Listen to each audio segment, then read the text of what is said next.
Nahihiyang magsabi sa inyo o tinganyuhin kayo na magsabi na bring him home dahil in the first place hindi natin siya napigilan na dalhin doon sa ICC.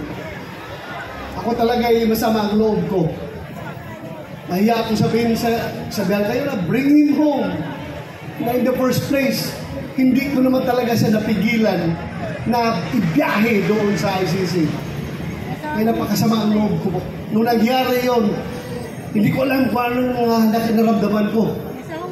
Para bang ganito na tayo ngayon, ka-helpless.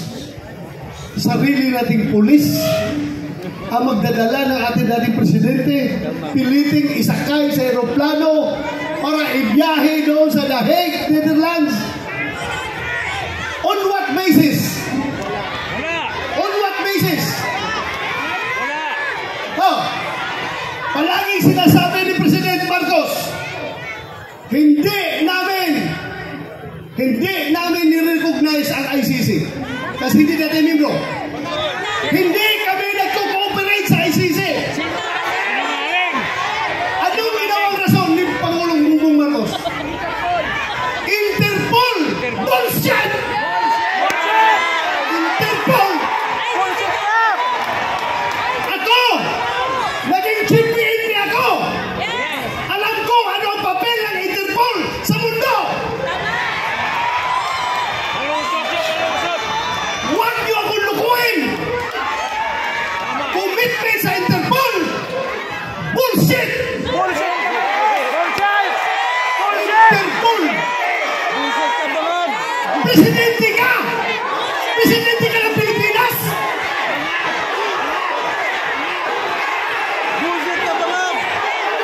Presidente ka ng Pilipinas!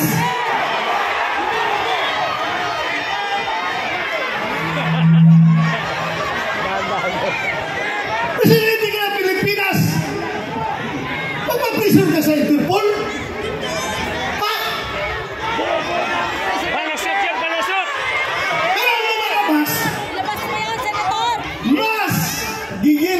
Mas atat sila kaysa Interpol, kaysa ICC. Atat sila na ibiyahe si Pangulong Duterte. Bakit? Di ba katungkulan na ating gobyerno ayon sa ating konstitusyon to protect, to serve and protect the Filipino people? Sino siniservisyohan niya? Yung mga dayuhan, hindi ang Filipino people. Kasi ang Filipino people, yun ang pinadala niya doon sa The Hague. Alam nyo, habang kinakarga sa aeroplano, nag-struggle sila doon. Wala na ko ibang magawa. Dahil nagdoon ako sa Davao, kinukoordinate ko yung ating mga yung petisyon na ginagawa natin na hindi nakahabol. Hindi ako sumama sa Hong Kong dahil sa gabi na yon, alas 3 sa madaling araw dapat ang biyahe ko papunta Hong Kong. Pero mayroong nag-leak sa akin na informasyon. Hindi pa rin tulog ang Diyos. Nagsabi na, sabihan mo sila na may warrant na si President Duterte at si Bato. Uhulihin sila pagbalik nila dito galing sa Hong Kong. So tinawagan ko si Bimbo Micheldia. Sabi ko, sir, meron ng warrant. Hindi na ko habol dyan. Asikasuhin ko na lang yung petition natin dito. Petition for certiorari and prohibition. Kinordinate ko yung ating mga abogado. Sila tornitor yun. Pero nung kinarga na siya, wala na ako. Ano bang gagawin ko? Alam mong nagawa ko? Naghanap ako ng tao na kakilala yung piloto ng aeroplano. Pinasabihan ko yung piloto, sabihan mo, pag gawin na yan, ibiyahe na si Pangulong Duterte.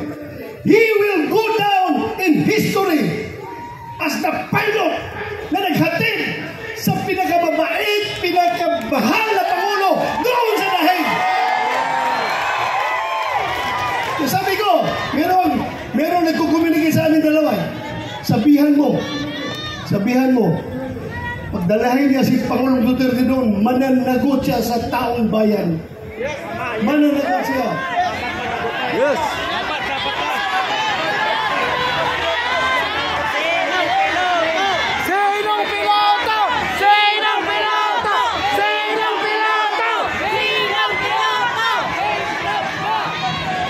Alam niyo, ang nakakasama ng loob ko.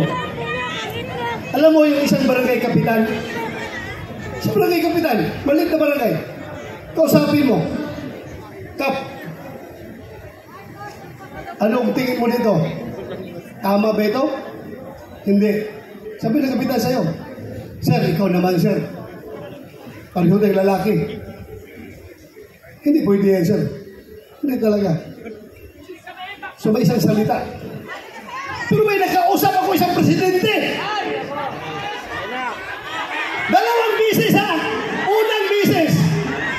Doon sa Bukidnon. Kasi nung 2022 election, kung hindi si Inday Sara makasama sa kanilang rally, kasi mayroong ibang commitment, ako ang nagpo-proxy kay Inday Sara. Kasama kami na sa stage. Siya ang kandidato ng presidente. Ako ang nag-represent kay Inday Sara. Nag-uusap kami. Sa Bukidnon. Alam mo, sabi sa akin, hindi siya papayag na makialam ang ICC sa ating bansa. Hindi pa siya presidente noon. Hindi pa presidente. Pangalawang bisis, presidente na siya. Doon sa Malacanang, inibitahan niya kami. Tinanong ko siya, ano ba itong stand nyo, Mr. President? Pabago-bago. Iba yung sinasabi mo, tapos yung mga tao mo, iba ang sinasabi. Ano ba talaga? Mabuti, lalaki sa lalaki, sir. Sabi ko, lalaki sa lalaki, sir. Prangkahin mo ako. Para I know what to do. Please, prangkahin mo ako. Sabi niya sa akin, alam mo ba to? Udas yan!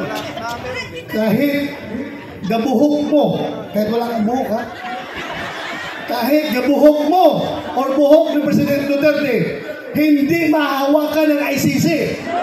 Hindi ako papayag na papasok ang ICC dito.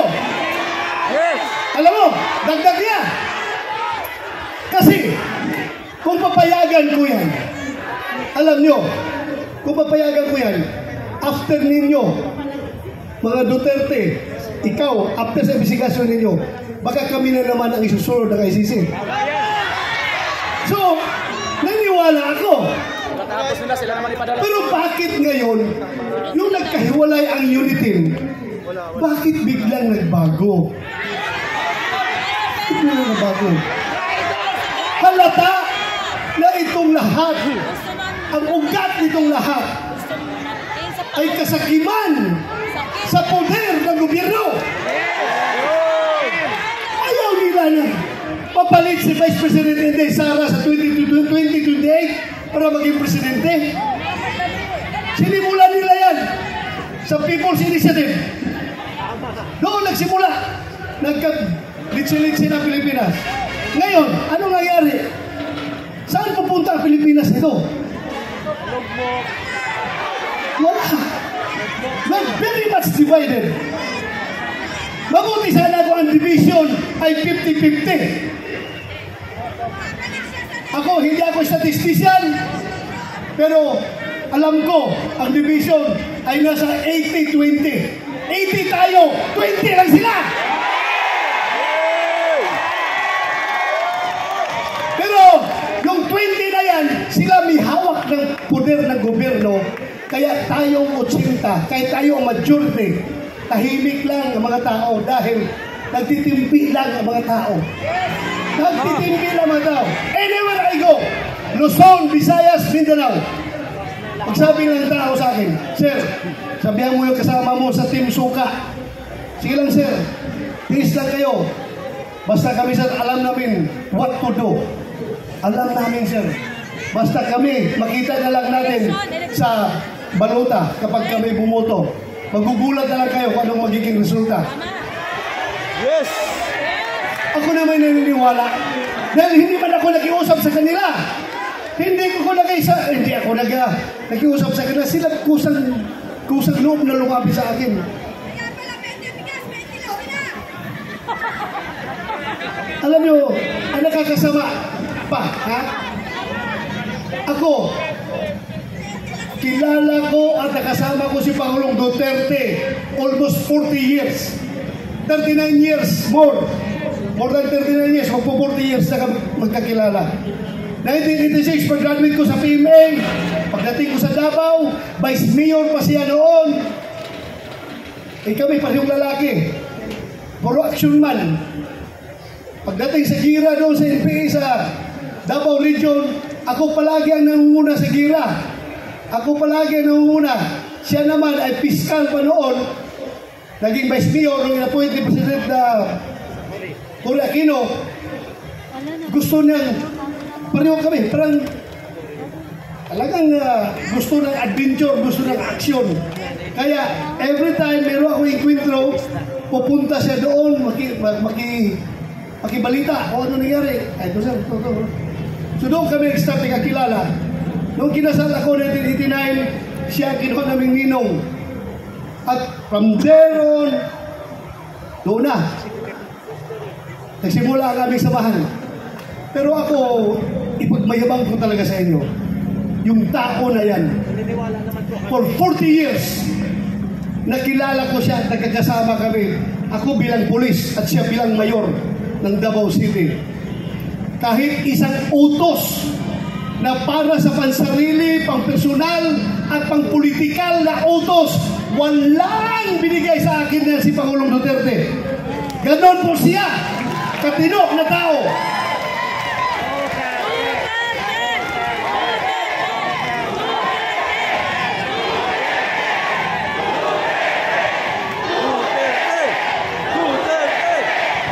Kaya mga kaibigan,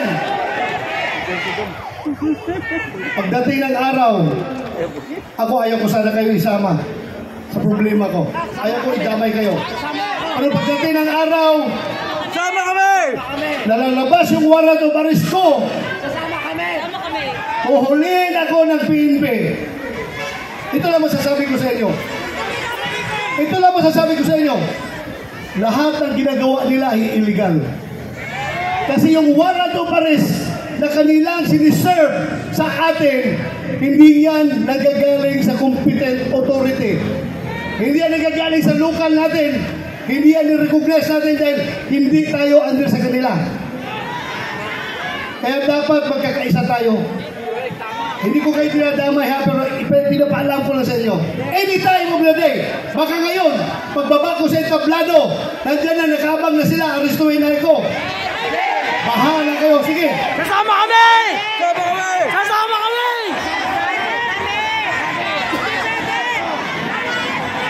Kawawa ang Pilipinas! Sama kami! Ganito na lang! Samahan natin sila Ganito na lang ba tayo? Kawawa! Sana magising kayong lahat. Sama kami! Pero ako, don't get me wrong. Ako po'y nakikiusap sa inyo na kahit kayo'y galit na. Kahit kayo'y nagigigil na ng gusto dyan. Dahil sa justisya na ginagawa nila. Ako pa rin na nakikiusap sa inyo. I am appealing for your sobriety. Sana kalma lang tayo. Huwag tayo gumawa ng dahas. Dahil pagdating sa dahas, bibigyan natin sila ng rason na mag-declare ng Marcelo. Diba? Huwag niyong gawin yan. Huwag niyong gawin. Huwag kayong gumawa ng dahas. Huwag natin sila bigyan ng rason para magdeklara ng Marcelo. Tama! Kailangan tayong lahat ay kalma lamang. Pero sulit, nagkaisa at gustong-gusto na ibalik si Pangulong Duterte dito. Bring him home!